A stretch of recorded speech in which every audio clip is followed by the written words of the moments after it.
Saudara, sesuai undang-undang, Presiden berwenang untuk mendapatkan data intelijen rahasia dari berbagai instansi, khususnya terkait keamanan. Tetapi pernyataan Jokowi yang menyatakan bahwa ia punya data intelijen partai politik ini saat ini jadi sorotan publik. Apakah hal ini wajar dan apa dampaknya jika Presiden Jokowi memegang data partai politik terhadap demokrasi terutama? Pagi ini kita akan bahas dengan sejumlah narasumber, di antaranya Direktur Eksekutif Parameter Politik Indonesia Adi Praitno dan juga anggota Koalisi Masyarakat Sipil untuk Reformasi yang juga Ketua Perhimpunan Bantuan Hukum dan HAM Indonesia PBHI Julius Ibrani. Selamat pagi semuanya. Selamat pagi, Mas. Pagi, Mas. Ya, Semoga Mas. selalu. Baik, Mas Julius, Mas Adi, ini juga pagi hari ini sebagai informasi kami juga terus berupaya untuk menghadirkan pihak internal dari Istana Kepresidenan untuk juga mengetahui apa sebenarnya dasar dari Presiden Joko Widodo mengungkap bahwa dirinya punya data intelijen soal partai politik. Tapi belum ada yang bisa bergabung. Semoga dalam perjalanan perbincangan kita nanti ada yang bisa bergabung. Saya akan ke Mas Julius dulu sebagai Koalisi Masyarakat Sipil yang menyatakan bahwa hal ini mengancam demokrasi. Pandangan Anda secara khusus soal ini, Mas Julius? Ya, pertama partai politik itu adalah satu-satunya kanal untuk hak politik warga negara, ini hak asasi manusia yang harusnya itu independen, ya, tidak tersentuh sedikit pun oleh negara, gitu. Karena ini ruang-ruang yang sifatnya private, ya, kita nyoblos saja itu tidak boleh diketahui orang sama sekali, tidak boleh diketahui panitia. Nah, apa yang kita coblos itu merupakan perwujudan nyata dari dapurnya partai politik. Jadi saya pikir fungsi intelijen, ya, berdasarkan Undang-Undang Intelijen nomor 17 tahun 2011 tidak masuk ke ruang-ruang private ini. Karena baik parpol, dapurnya parpol, strategi parpol itu bukanlah objek dari intelijen negara karena dia bukan ancaman terhadap eksistensi dan kondisi negara kita dalam konteks keamanan negara. Ini tidak seperti terorisme, tidak seperti serangan dari negara lain, tidak seperti belligerent atau insurgents yang kemudian memerdekakan diri. Ini tidak masuk ke dalam objek itu. Jadi jangan sampai kita kembali ke masa lalu, kembali ke rezim Orde Baru, di mana satu pemimpin negara menguasai keseluruhan wilayah, baik publik maupun private di Indonesia. Yang tujuannya apa? Tujuannya adalah menjadikan negara ini negara maksat, gitu. Negara yang kemudian negara yang penuh dengan ancaman, negara yang penuh ketakutan, sehingga kita hanya bisa berpangku tangan pada satu jabatan politik yaitu presiden. Nah, ini situasi di mana demokrasi itu sudah tidak ada lagi. Gitu. Demokrasi tidak bisa kita lihat dan pemilu hanya sekedar seremonialisasi saja, gitu, Mas. Jadi menurut Anda Presiden tidak seharusnya punya data internal soal partai politik? Hal itu dilarang secara tegas oleh Undang-Undang nomor 17 tahun 2011. Karena partai politik dan isinya bukan merupakan objek terhadap ancaman keamanan negara. Jelas ada undang-undangnya ya? Jelas. Oke, saya ke Mas Adi Praitno. Mas Adi, maksud Jokowi menyampaikan itu apa kira-kira dari sisi komunikasi politik? Ya, saya kira hanya Jokowi dan Tuhan saja yang tahu maksudnya apa menyampaikan itu kepada publik, ya. Tapi sebenarnya tanpa menyampaikan itu pun kepada publik, saya kira masyarakat kita sudah tahu. Jokowi sebagai presiden pastinya sudah paham betul bagaimana anatomi, konfigurasi, termasuk soal bagaimana dinamika internal semua partai politik. Karena Jokowi ini kan menjadi tempat dari semua ketua umum partai politik untuk berdiskusi, minta masukan dan seterusnya. Yang menjadi ramai itu karena memang ada footnote-nya. Footnote-nya misalnya infonya ada dari intelijen, ya. Padahal Jokowi kan ada kalimat selanjutnya, misalnya dari lembaga survei dan dari yang lainnya. Yang saya sebut dari yang lainnya ini pastinya yang disebut oleh Jokowi itu adalah ketika partai politik itu memberikan bagaimana informasi-informasi yang terkait dengan peta politik di internal partai, Mas. Oleh karena itu yang jadi ramai itu kenapa ini disampaikan secara terbuka oleh Presiden. Kalau ini tidak disampaikan secara terbuka, pastinya ini tidak akan menjadi satu polemik dan perbincangan, ya. Itu yang pertama. Yang kedua, ya secara tidak langsung sebenarnya kalau kita membaca konteks, Jokowi ini kan ingin bilang kepada relawannya, kepada publik khususnya bahwa sebagai presiden, sekalipun bukan ketua umum partai, tapi Jokowi paham betul bagaimana suasana dan dinamika internal partai. Karena partai-partai ini kan seringkali berubah di tengah jalan, hari ini A, besok bisa jadi B, panggung depan dan panggung belakangnya selalu berubah secara drastis. Jokowi kan sebenarnya ingin tunjukkan kepada publik sebagai presiden, semua permainan partai politik itu bisa dilihat dari dekat. Oke. Semua manuver politik elit-elit partai itu bisa dilihat oleh Jokowi melalui helikopter views yang cukup luas. Begitu gampang ya, bagaimana pergerakan soal kepentingan partai menuju 2024 ini sangat gampang untuk bisa dipetakan oleh Jokowi. Saya kira hanya sebatas itu. Apakah ini akan dijadikan sebagai bahan Jokowi untuk cawe-cawe? Saya kira tidak sesederhana itu. Kalau Jokowi misalnya bisa cawe-cawe terkait dengan Pilpres 2024 ya, saya kira misalnya pemilu itu bisa dipercepat. Pemilu itu misalnya hanya diikuti oleh 2 poros ataupun satu poros. Tapi nyatanya per hari ini terbukti misalnya Anies Baswedan hampir mendapatkan tiket pencapresan Ya. berpasangan dengan Muhaimin. Padahal kita tahu Jokowi itu dengan Anies memiliki jarak politik yang cukup luar biasa. Begitupun dengan PDIP. Saya kira tarikan politiknya adalah tarikan politik yang tegak lurus dengan ketua umum mereka, Megawati Soekarno Putri, dan seterusnya, dan seterusnya. Baik. Yang menjadi kekhawatiran oleh publik itu ketika data ini diketahui oleh Presiden, akan dijadikan sebagai stimulus untuk melakukan dalam tanda kutip cawe-cawe dalam politik. Bagi saya, ketua umum partai di negara ini punya independensi yang tidak semuanya dalam tanda kutip gitu ya, dengan gampang, sangat mudah untuk masuk angin di tengah jalan. Dan Ya. Presiden kali menegaskan ya, dia bukan ketua umum, beliau bukan ketua umum, dan persoalan konfigurasi pergerakan partai tentu sangat sesuai dengan selera partai politik. Bagi Ya. saya ini adalah alamiah Mas dan normal gitu ya. Yang agak sedikit rumit itu karena ini disampaikan secara terbuka. Tanpa intelijen sekalipun Presiden itu pasti tahu Mas. Bagaimana dengan kepentingan partai. Tiap hari kan komunikasinya dengan Presiden, apalagi hampir mayoritas ketua umum partai, sekjen partai adalah mereka yang menjadi pembantunya Presiden. Ya. Wajar kalau Jokowi itu menyebut tahu persis jeroan dan dalemannya partai politik di Indonesia. Ya, Mas Adi begini, jabatan presiden memang jabatan politis karena dia juga diusung oleh partai politik begitu ya. Dan Jokowi juga merupakan kader partai politik, kader PDI Perjuangan begitu. Tapi begini, Mas Adi, di negara demokrasi yang maju seperti Amerika Serikat misalnya. Saya ingat sekitar tahun 1970 itu Presiden Amerika Serikat saat itu, Richard Nixon, itu bahkan hampir dimakzulkan karena mencuri data di kantor Komite Nasional Demokrat di kompleks Watergate pada saat itu yang terkait dengan kampanye pemilihan Nixon.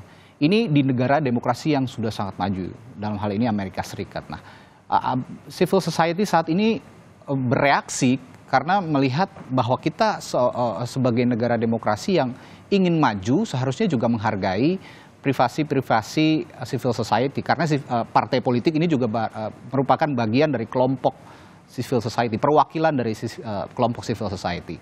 Bagaimana Anda menjelaskan soal ini? Ya kan yang perlu diklarifikasi itu apakah data intelijen itu didapatkan dengan cara-cara yang tidak baik atau memang misalnya teman-teman intelijen itu adalah mereka yang mendapatkan informasi dari partai, Mas. Karena kan kita tahu semua elit di negara ini kan berkawan dengan polisi, dengan tentara, dengan kejaksaan dan seterusnya. Ya. Jangan-jangan memang partai-partai itulah yang secara sukarela membocorkan bagaimana kondisi di internal partai mereka. Dan itu juga sampai kepada presiden. Karena apapun presiden ini adalah makhluk politik yang semua informasi ya terkait dengan apapun di negara ini, terkait dengan Pilpres pasti disampaikan secara terbuka. Oleh karena itu, sekalipun Indonesia itu adalah negara demokratis, kalau kita membaca rata-rata, elit-elit partai di negara ini pasti mereka itu punya hubungan yang cukup baik. Karena mutual understanding kan dengan sejumlah instrumen-instrumen negara. Saya membayangkan kalaupun toh ada informasi intelijen, kira-kira begitu, informasinya itu justru datang dari partai, Mas. Partailah yang kemudian membocorkan bagaimana situasi di internal mereka. Bukan karena misalnya ini ada upaya-upaya dengan cara-cara yang tidak baik mendapatkan informasi di internal partai. Bisa ditanyakan ke semua partai politik di negara ini. Mana ada di antara elit mereka itu yang tidak punya hubungan baik dengan kejaksaan, dengan kepolisian, dengan tentara, dan seterusnya, dan seterusnya. Mereka hampir membicarakan soal bagaimana kepentingan partainya itu kepada instrumen-instrumen negara ini, Mas. Oke. Saya kembali ke Mas Julius. Sebagai perwakilan masyarakat sipil, Anda mengutarakan sangat khawatir sebenarnya dengan isu ini, dengan pernyataan Presiden Jokowi ini. Nah, yang jadi pertanyaan sebenarnya seberapa bahaya terhadap intervensi terhadap intervensi presiden pada parpol ini terhadap juga dampaknya kepada masyarakat sipil sebagai juga bagian dari komunitas yang juga nanti memilih partai-partai politik begitu di pemilu. Ya, ini pertama saya mau merespon dulu apa yang disampaikan oleh Bung Adi. Baik, silakan.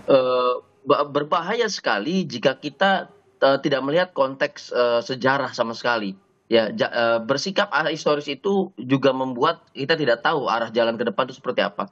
Pertama, kita pernah mengalami 32 tahun masa kepemimpinan Presiden Soeharto ketika itu selaku pemegang kekuasaan tunggal, bahkan di atas MPR. Dia memiliki seluruh data dan dikenal dengan Kings of Surveillance. Jadi sampai ada bercandaannya waktu itu apa yang terjadi di pangkalan ojek, di warung kopi, Pak Soeharto tahu semuanya. Nah, yang mau saya tegaskan di sini adalah satu, ya jabatan presiden itu tidak bisa kemudian serta-merta menggunakan instansi negara, instansi intelijen negara untuk keperluan di luar undang-undang karena presiden adalah eksekutor, pelaksana undang-undang. Nah, kalau kita bicara dengan intelijen, bicara tentang intelijen, maka ada Undang-Undang Intelijen Negara nomor 17 tahun 2011 yang tegas menyatakan bahwa partai politik bukan objek. Pemimpin partai politik bukan subjek. Karena bukan merupakan ancaman terhadap keamanan negara. Itu satu. Yang kedua adalah kita juga jangan lupa di rezim pemerintahan Joko Widodo selama 2 periode ini terjadi banyak gunjang-ganjing partai. Saling gugat, ginugat, pergantian kepengurusan, lalu ada double kepengurusan dan segala macamnya. Dan kita juga jangan lupa, Presiden Joko Widodo pernah mengatakan bahwa dia cawe-cawe. Cawe-cawe itu penting untuk kepentingan ke depan. Pertanyaannya yang mengetahui cawe-cawe itu siapa? Pertanyaannya apakah kepentingan ke depannya dikomunikasikan dengan konstituennya yaitu rakyat Indonesia? Kan tidak. Nah, 2 level ini yang kemudian membuat pemantauan atau surveillance terhadap partai politik ini juga menjadi ancaman bagi masyarakat, bagi demokrasi, gitu. Karena masyarakatnya sendiri saja tidak tahu itu dipantau untuk apa. Bukan untuk kebijakan negara juga yang dihadapi masyarakat saat ini juga banyak problem. Pertanahan, proyek strategis nasional, dan yang lain. Kenapa tidak itu yang dipantau? Baik. Gitu. Ya, katakanlah rahasia-rahasia partai politik ini sebenarnya sudah lumrah diketahui presiden. Tapi dalam konteks ini Mas Julius ingin menjelaskan bahwa ada undang-undang yang mengatur ini dan jangan sampai presiden melanggar undang-undang itu sendiri begitu, undang-undang intelijen begitu ya. Nah, ngomong-ngomong soal partai politik, sudah ada orang partai politiknya nih yang gabung pagi hari ini di Sapa Indonesia Pagi. Ada Bung Deddy Sitorus dari Partai Demokrasi Indonesia Perjuangan. Selamat pagi Bung Deddy. Selamat pagi Bung Deddy, sepertinya masih di mute Zoom-nya. Iya Mas Radi, selamat pagi. Selamat pagi. Ya. Nah, ini tadi kita sudah bahas dengan Mas Julius juga Mas Adi soal dugaan intervensi presiden kepada partai politik dengan pernyataannya begitu yang kemarin diutarakan ya.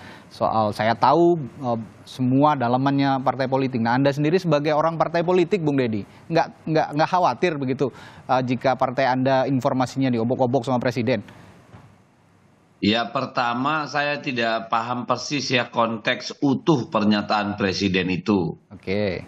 Sehingga kan sulit juga memberikan pendapat pada sesuatu yang teks dan konteksnya kita tidak pahami secara utuh ya. Oke. Apa yang ada di media itu kan merupakan penggalan yang kita sulit menilai dalam situasi dan tujuan apa.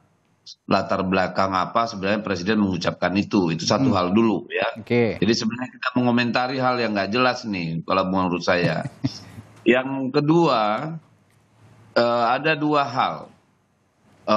Pertama, apakah presiden menyatakan itu dalam konteks menunjukkan bahwa beliau secara aktif ya melakukan pengawasan, melakukan pemantauan terhadap partai-partai politik, terhadap tokoh-tokoh politik, terhadap internal partai politik. Jika itu iya dilakukan betul, ya, saya kira itu sesuatu hal yang sangat tidak pantas, gitu ya. Karena apa? Karena tadi sudah disampaikan Bung Julius, sebenarnya sebagian saya setuju, karena itu bukan merupakan sesuatu yang positif bagi demokrasi ya.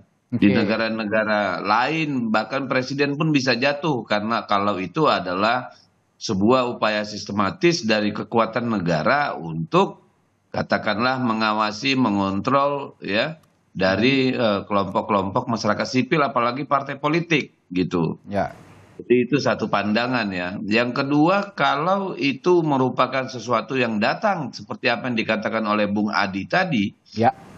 bahwa itu adalah datang secara sukarela dari partai-partai politik ya sebagai baik secara langsung kepada presiden, kepada kelompok lain maupun kepada institusi-institusi negara, ya itu tidak bisa dipersalahkan juga gitu ya. Kalau itu melakukan terjadi secara volunteer gitu oleh partai-partai politik sendiri. Kan partai politik ini juga kan banyak melakukan interaksi dengan apakah itu dengan media, apakah itu dengan pollster, apakah itu dengan pengamat, apakah itu dengan katakanlah akademisi, ya termasuk dengan Ya. presiden.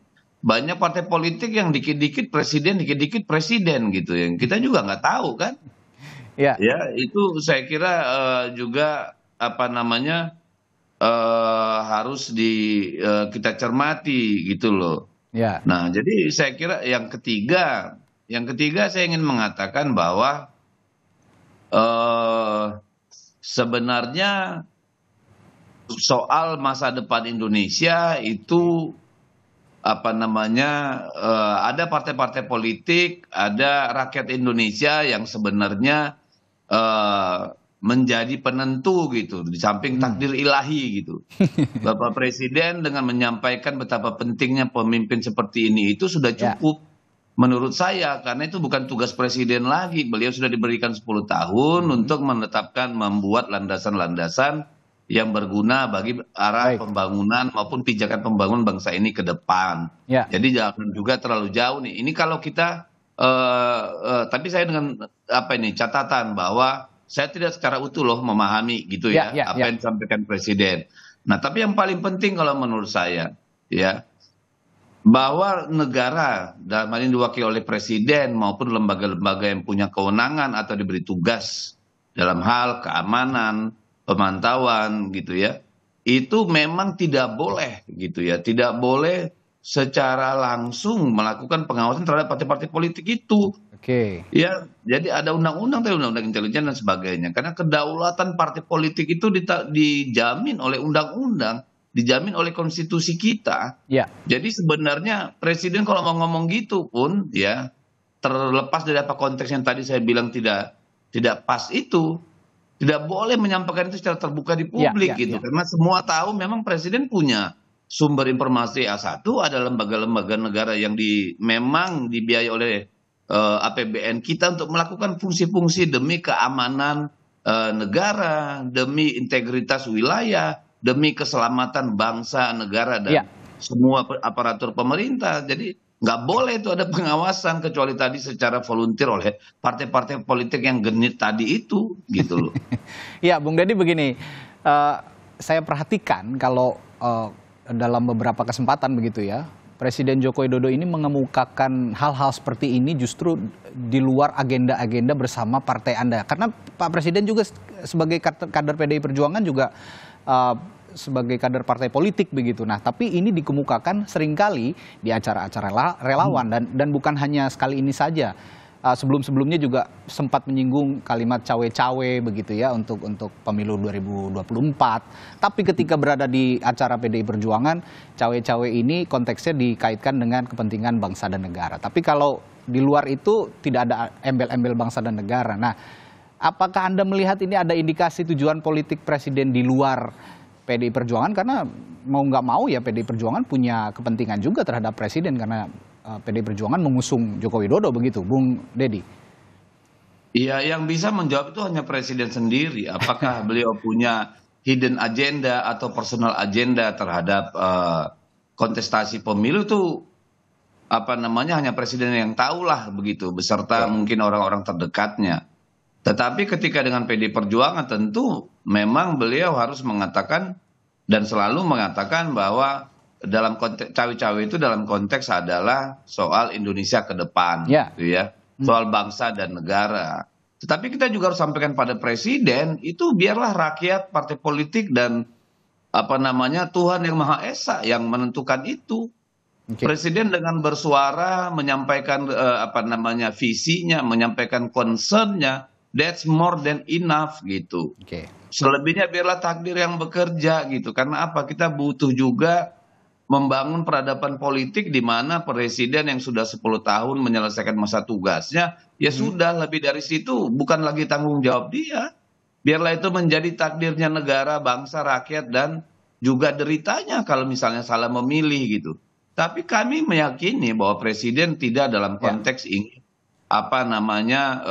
menjadi dalang lah di balik semua itu ya. Tetapi memang yang sering menjadi persoalan kan partai-partai politiknya sendiri gitu yang terkesan menyerahkan kedaulatannya, terkesan yang Anda sebut centil tadi itu ya. Iya, termasuk mengemis aura presiden, approval presiden gitu loh. Jadi sehingga kita kehilangan dialektika yang berbobot tentang arah perjuangan bangsa ini bagi semua kontestan pemilu itu gitu. Sibuk dengan segala pernak-pernik manuver ya, kontradiksi, lalu itu bajak membajak. Ini kan nggak sehat juga sebenarnya. Jadi kenapa presiden ada tengah di situ? Sebagian besar mungkin karena partai-partai politik itu juga. Terlalu yang Anda bilang centil sehingga semua informasi tidak diminta juga sudah diberikan kepada presiden begitu ya. Ya mungkin termasuk meminta arahan presiden untuk berikutnya. Mungkin meminta sebagian dari kekuasaannya atau dukungannya gitu loh. Ini kan kita harus akui karena itu sangat telanjang di media massa, dipertontonkan gitu loh. Saya paham sebenarnya jika memang Presiden Joko Widodo ingin memiliki legacy yang diingat begitu dan dilanjutkan oleh pemimpin Indonesia selanjutnya. Tapi bagaimana caranya agar legacy itu, terutama pembangunan yang sudah ditata oleh Presiden Jokowi selama 2 periode ini bisa berlangsung dengan baik tanpa mencampuri urusan partai politik yang lain dan juga cawe-cawe lah boleh dikatakan. Bagaimana agar masa transisi peralihan kepemimpinan ini bisa smooth tanpa mendrive perangkat-perangkat intelijen. Kami akan secara khusus bahas ini juga setelah jeda di Sapa Indonesia Pagi bersama sejumlah narasumber kami. Tetaplah bersama kami. Sebelum jeda tadi saya sempat menyinggung soal legacy atau keberlangsungan program-program pemerintahan juga yang saat ini sedang dicoba untuk diestafetkan Presiden Jokowi kepada calon pemimpin Indonesia selanjutnya. Tapi bagaimanakah estafet kepemimpinan ini bisa berjalan smooth, bisa berjalan lancar tanpa menggunakan perangkat-perangkat intelijen, perangkat-perangkat negara yang dimanfaatkan presiden untuk boleh dikatakan kepentingan sendiri yang dalam hal ini legacy untuk melanjutkan kepemimpinan Pak Jokowi ke pemimpinan selanjutnya begitu. Nah, saya akan tanyakan ini ke Mas Adi Praitno sebagai analis komunikasi politik juga begitu. Komunikasi seperti apa yang harusnya dijalin oleh presiden tanpa harus menggunakan perangkat-perangkat negara begitu?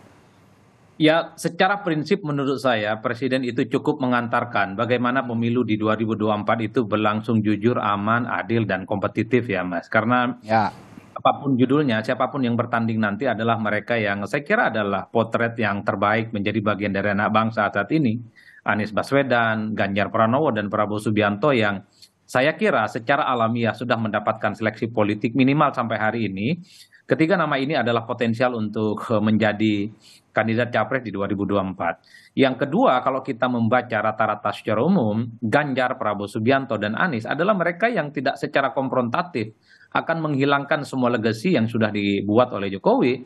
Apalagi misalnya Anies ini bersandingan dengan Muhaimin Iskandar yang kita tahu merupakan ketua umum partai politik yang memang sejak awal menyatakan sami'na wa ta'na, tegak lurus, bahkan sering berkomunikasi politik dengan Jokowi. Oleh karena itu saya membayangkan Jokowi misalnya seperti Pak Habibie, ada perangkat-perangkat pemilu yang kemudian memang netral, profesional, tidak terlampau berpikir siapa yang harus presiden di 2024, sehingga setelah tak lagi jadi presiden, itu namanya harum dan tidak dikaitkan dengan urusan cawe-cawe. Itu adalah satu-satunya legacy yang menurut saya harus dipikirkan betul oleh Pak Jokowi.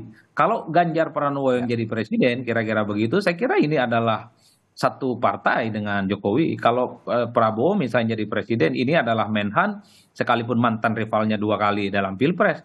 Kalau yang jadi presiden adalah Anies, adalah mereka yang saya kira Anies juga adalah mantan tim suksesnya Jokowi dulu waktu 2014 yang lalu. Ini adalah orang-orang terbaik yang saya kira sudah mendapatkan seleksi secara alamiah melalui partai ya. Nah, yang paling penting soal bagaimana tema diskusi kita hari ini. Kalau bayangan kita ini kan sebenarnya langsung mengacu pada peristiwa politik 32 tahun yang lalu, Mas. Ketika misalnya intelijen itu digunakan sebagai instrumen politik ya untuk mengintervensi, untuk mengawasi kebebasan partai dan civil society. Kalau itu yang terjadi tentu ini memang tidak boleh dan itu melanggar undang-undang yang sudah ada ya. Tapi itu tadi Mas, kita tahu bahwa hampir mayoritas dari menterinya Jokowi ya, baik ketua umum ataupun sekjen partai itu adalah mereka yang saat ini bahkan beberapa waktu yang lalu adalah mereka yang jadi menterinya Jokowi. Jadi wajar sebenarnya kalau data intelijen itu tanpa diminta oleh Jokowi, partai-partailah yang kemudian mengumbar itu semua kepada presiden. Apalagi ada poros politik tertentu selalu mengatakan kita ini berada dalam satu tarikan napas dan orkestrasi politik Jokowi. Itu kan secara tidak langsung kan tidak perlu disebutkan data intelijen, itu data internal partai yang diumbar aurat politiknya kepada presiden. Cuman ini yang perlu saya sampaikan, mestinya Pak Presiden tidak perlu menyampaikan ini kepada publik. Semua orang tahu, tidak perlu ahli untuk memahami bahwa presiden itu tahu segala-galanya, Mas. Apalagi urusan partai. Yang menjadi ramai ini seakan-akan ini menjadi satu instrumen pesan politik presiden kepada publik bahwa presiden sekalipun bukan ketua umum partai, tapi bisa mengetahui semua kepentingan dan segala dinamika yang ada di partai politik. Oleh karena itu, ini dalam politik Jawa sebenarnya secara tidak langsung Jokowi ingin bilang ke semua orang bahwa kingmaker yang sesungguhnya itu adalah presiden, bukan yang lain. Kan itu pesan politik Mas.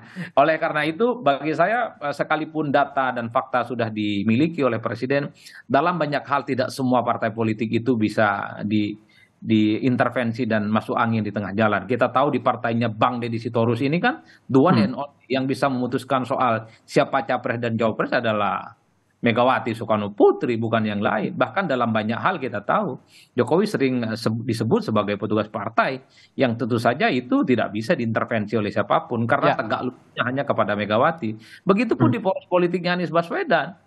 Sangat jelas bahwa yang bisa menentukan poros ini adalah Ketua Umum Nasdem Surya Paloh gitu ya. Kemudian ada Ketua Umum PKB dan ada Ketua Umum PKS tentu saja. Tapi nggak tahu kalau ada poros-poros yang lain yang selalu mengatakan satu tarikan napas dengan orkestrasi politik. Nah, itu mungkin yang dimaksud, bukan yang lainnya.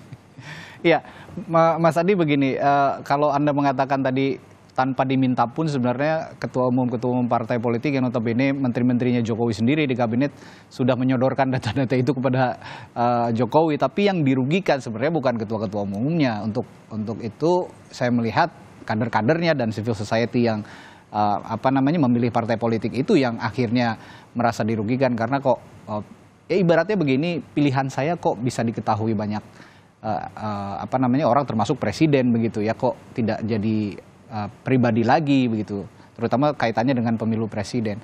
Nah, yang ingin saya tanyakan, jika presiden menyatakan demikian, ini tadi kita berbicara soal legacy, tapi apakah ada bigger purpose dari presiden? Apakah ada beyond legacy dari presiden dengan adanya pernyataan presiden di tengah-tengah publik itu, Mas Adi?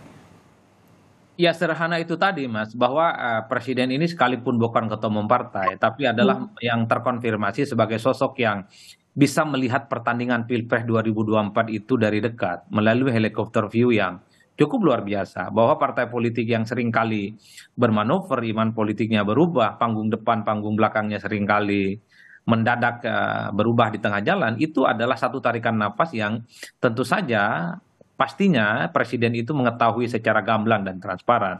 Ini kan pesan-pesan politik yang secara transparan yang sebenarnya ingin disampaikan kepada publik. Tapi bagi saya siapapun yang menjadi pembisik, yang memberikan input kepada presiden, soal data-data intelijen ini mestinya tidak disampaikan kepada publik, Mas. Tanpa disampaikan sekalipun ya, saya kira semua orang sudah tahu. Atau jangan-jangan yang dimaksud dengan data intelijen itu adalah data intelijen swasta, bukan data intelijen negeri.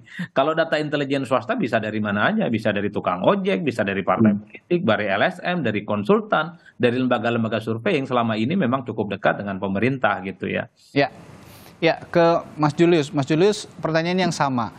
Apakah ini beyond legacy menurut Anda? Ya jelas tidak ya. Maksudnya begini ya, setiap presiden pasti ada program yang baik dan ada yang buruk yang perlu mendapatkan catatan dari banyak pihak. Dan ada ruang terbuka untuk mendiskusikan hal itu antara konstituennya, masyarakat, lalu partai politik dan juga calon-calon presiden yang diusungnya. Nah ini ruang terbuka. Hal ini berbeda dengan asas yang dianut oleh intelijen negara gitu. Asasnya dia adalah kerahasiaan, ruangnya dia adalah ruang hampa. Nah, bayangkan diskursus soal legacy, diskursus soal program yang ingin dilanjutkan, yang harusnya dievaluasi, dari ruang terbuka dibawa ke ruang hampa. Nah, ini yang saya katakan, ini menjadi bukan beyond legacy lagi. Ini sudah merusak apa yang menjadi legacy yang baik dan sudah kami masyarakat sipil evaluasi di zaman Orde Baru gitu. Kan saya katakan tadi, kalau memang dia ingin menunjukkan bahwa tanpa perlu partai politik, saya memiliki kekuasaan dan kewenangan. Loh ini yang terjadi di Orde Baru kemarin itu. Harusnya yang dia lakukan adalah perkuat partai politik sebagai kanal hak asasi politik masyarakat, warga negara. Perkuat diskusi, lakukan secara terbuka dan paksa partai politik melalui usulan undang-undang, melalui ruang diskusi yang lain, agar bisa berkomunikasi secara terstruktur dengan masyarakat, bukan kemudian dia ingin meninggalkan legasinya dengan cara setting up the system of politics. Nah ini kan yang terjadi tahun 1972 yang Mas tadi bilang soal all the president's men dari Sir Richard Nixon, dan itu hanya bisa terbongkar lewat investigasi jurnalis Woodward ketika itu dan kawan-kawan. Nah ini jangan sampai terjadi demikian. Kalau begitu maka sistem politik kita kemudian menganut sistem kekuasaan tunggal yang berdasarkan surveillance dan bahkan arah dari satu pemegang kekuasaan yaitu eksekutif. Sedangkan partai politik itu kanalnya bisa ke banyak kekuasaan politik. Di Indonesia saat ini partai politik itu kanal terhadap 3 kekuasaan politik. Dia eksekutif iya, dia legislatif iya, dan bahkan dia sampai ke yudikatif lewat Mahkamah Konstitusi dan yang lain termasuk fit and proper test ya, Hakim Agung dan yang lainnya. Ini kan bahaya kalau kemudian dia diambil jadi di satu titikkan, di satu kekuasaan tunggal yang namanya eksekutif. Nah ini legacy yang buruk justru, bukan beyond legacy gitu. Oke, baik. Nah, ke Bung Deddy, Anda juga kan sebagai wakil rakyat begitu ya posisinya. Dan koalisi masyarakat sipil juga informasinya saya dengar mendorong juga untuk agar DPR bisa mengonfirmasi hal ini kepada Presiden. Nah, Anda sendiri sebagai wakil rakyat dan juga orang yang satu partai lah dengan Presiden begitu, ada nanti upaya untuk konfirmasi ke Presiden nggak kira-kira untuk apa sih sebenarnya maksud hal ini dan komunikasi yang dijalin lebih baik lagi seperti apa nanti? Saya belum tahu ya, apakah nanti pimpinan partai akan mengkonfirmasi hal ini terhadap Presiden. Ya. Tetapi intuisi saya mengatakan tidak gitu, karena sudah terlalu sering Pak Jokowi melakukan hal-hal yang cuma dia sendiri tahu kenapa gitu ya. Dan kita sering juga melihat bahwa beliau suka sekali gitu ya menunjukkan bahwa gini loh. Sebenarnya tanpa Presiden bilang saya tahu semua, dia tahu semua kok, semua orang tahu gitu kan. Ini kan problemnya yang muncul kemudian adalah kita melihat praktek-praktek kekuasaan hari ini ditunjukkan dengan begitu vulgar gitu ya. Begitu vulgar dalam arti ini kemudian memicu kekhawatiran gitu loh. Kenapa sih negara yang baik-baik saja ini, ya negara yang berjalan di relnya ini secara ekonomi, politik, hankam dan segala macamnya, kok ya muncul pernyataan presiden yang seperti ini? Ini kan bagi saya memahami, ya kami sebagai orang partai politik, terlepas Pak Jokowi itu kader PDI Perjuangan, ya. Ini kan bagi peradaban politik kita ke depan bisa menjadi justifikasi gitu loh. Ya padahal nih kan kita juga belum tahu apakah yang dimaksud presiden itu dia melakukan penyadapan atau katakanlah pengumpulan informasi directly kepada partai politik melalui inisiatif kekuasaan gitu. Atau partai politiknya yang datang mengemis, memberitahu, berharapkan arahan ya, meminta blessing. Kan kita juga nggak ngerti gitu. Ya jadi Ini yang saya makanya dari awal bilang saya nggak ngerti konteksnya karena politik apa namanya pidatonya nggak utuh saya dengar gitu. Oke. Tetapi hari ini bagi kami pernyataan itu ya bahwa presiden ya mendapatkan informasi dari institusi intelijen yang berada di bawah kendali negara, di bawah kendali presiden tentang jeroannya partai politik. Menurut saya itu negatif. Oke. Ya. Menurut kami itu tidak baik dalam rangka penguatan masyarakat sipil gitu ya. Ya ini Oke. sangat berbahaya kalau menurut saya dari satu sisi gitu ya. Kalau tadi memang benar ada kekuasaan negara, kekuasaan koersif negara yang digunakan untuk mengumpul informasi itu. Baik. That's wrong gitu ya kalau Oke. menurut saya gitu ya. Kecuali itu tadi yang partai-partainya emang genit gitu ya kan, supaya Balik akses lagi makin ke situ ya. banyak, numpangin presiden jadi benalu gitu biar besar dikit gitu kan. Ya ini Ya, ya, yang kita belum tahu gitu. Tapi janganlah kalau ya. menurut saya.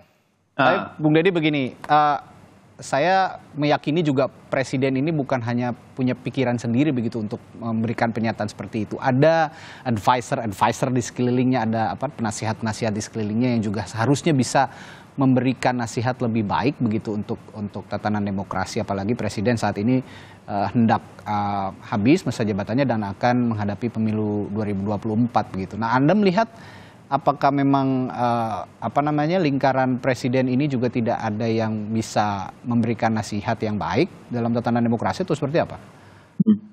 Iya, saya kira gini ya, dalam soal konteks komunikasi politik, presiden itu tidak pernah spontan ya, kalau menurut saya. Ya, kalau spontan presiden, saya nggak tahu itu, tanya yang lain itu spontan. Ya bisa jadi. Tetapi presiden tuh jangan dikira dia bukan master lagi ya, sudah dewanya komunikasi politik kalau menurut saya. Jadi bahwa presiden menyatakan sesuatu itu tanpa clearance dari orang-orang yang ada di sekitar dia, itu bukan hal yang saya pahami gitu. Ya, presiden tuh kalau bicara selalu terukur, yaitu sangat jelas gitu. Nah ini juga kita khawatirkan karena di publik juga banyak. Jadi gini, tadi saya awal bilang begini. Pemilu selanjutnya, siapapun presiden selanjutnya, pemimpin selanjutnya, serahkanlah pada mekanisme demokrasi. Serahkanlah pada takdir ilahi, pada rakyat dan partai politik. Tugas presiden sudah cukup meyakinkan bahwa ini akan terjadi proses demokrasi yang jurdil gitu ya. Yang bermanfaat buat kita ke depan. Tidak usahlah menggunakan kekuasaan atau ya terlalu mengentertain para kontestan politik sehingga membawa presiden dalam situasi yang bisa menyebabkan kita meninggalkan peradaban yang jelek bagi bangsa ini gitu aja. Baik. Nah, terakhir singkat untuk Bung Julius dan juga Mas Adi. Bung Julius, agar isu ini tidak berlarut-larut, tidak menjadi kisruh berkepanjangan begitu, apa yang seharusnya dilakukan presiden atau at least dari pihak Istana Kepresidenan begitu, Bung Julius? Yang pasti pertama presiden atau pihak istana harus mengklarifikasi gitu supaya tidak terjadi abuse of power, dan ini menjadi skandal terbesar dalam diskusi demokrasi kita di zaman modern tahun 2023 ini. Yang pertama ya. Yang kedua adalah saya pikir Bang Sitorus juga dan kawan-kawan parlemen ya di DPR RI bisa mempertanyakan secara tegas gitu, apakah betul presiden ya kekuasaan politik eksekutif memanfaatkan instrumen intelijen negara untuk melakukan pengkondisian ruang-ruang yang seharusnya menjadi ruang independen bagi demokrasi kita, yaitu partai politik. Nah, dua titik ini harus dilakukan dengan jelas supaya masyarakat tenang untuk memilih dan yakin bahwa yang dicoblos nanti bukanlah settingan dari kekuasaan tunggal eksekutif gitu. Baik. Mas Adi, silakan. Pertanyaan yang sama, apa yang harus dilakukan presiden atau Istana Kepresidenan untuk agar isu ini tidak berlarut-larut? Ya, saya kira memang tidak lagi ada informasi yang terkait dengan data-data intelijen yang dipegang oleh presiden ya. Jadi presiden tidak perlu menunjukkan kepada publik sebagai sosok yang cukup powerful, tahu banyak dan bisa melihat pertandingan 2024 itu dari dekat. Ya, semua orang sudah tahu itu, Mas. Oleh karena itu saya khawatir ini justru akan menimbulkan efek ketakutan dari partai politik sehingga semua pergerakan politik mereka itu merasa diawati dan merasa dipantai. Tapi saya berusaha untuk berbaik sangka bahwa jangan-jangan intelijen yang dimaksud oleh Jokowi itu bukan intelijen negara, tapi intelijen swasta, terutama partai politik yang setiap hari selalu menjual-jual Jokowi, mendapatkan harapan supaya Jokowi mendukung dirinya, sehingga foto-foto yang terpampang di mana-mana itu memberikan dampak politik elektoral secara signifikan. Kalau itu yang terjadi, ya saya kira tidak ada soal. Tapi overall, Mas, ini akan membangkitkan memori kelam kita 32 tahun yang lalu, memang di mana negara itu terlampau jauh mengintervensi urusan-urusan politik terkait dengan pemilu. Saya kira itu adalah satu tradisi yang justru menciderai demokrasi kita yang sudah mulai tumbuh berkembang dengan baik. Kalau itu yang terjadi, sebaiknya itu dihindarkan. Baik, pesta demokrasi sebentar lagi akan kita jelang, dan untuk ketenangan hati sebaiknya demokrasi jangan terlalu diintervensi atau jangan sama sekali diintervensi. Terima kasih Bapak-Bapak, Bung Adi Praitno, juga Bung Julius, juga Bung Dedi untuk perbincangannya pagi hari ini. Kita akan jumpa lagi lain waktu. Sehat-sehat selalu Bapak-Bapak. Terima kasih.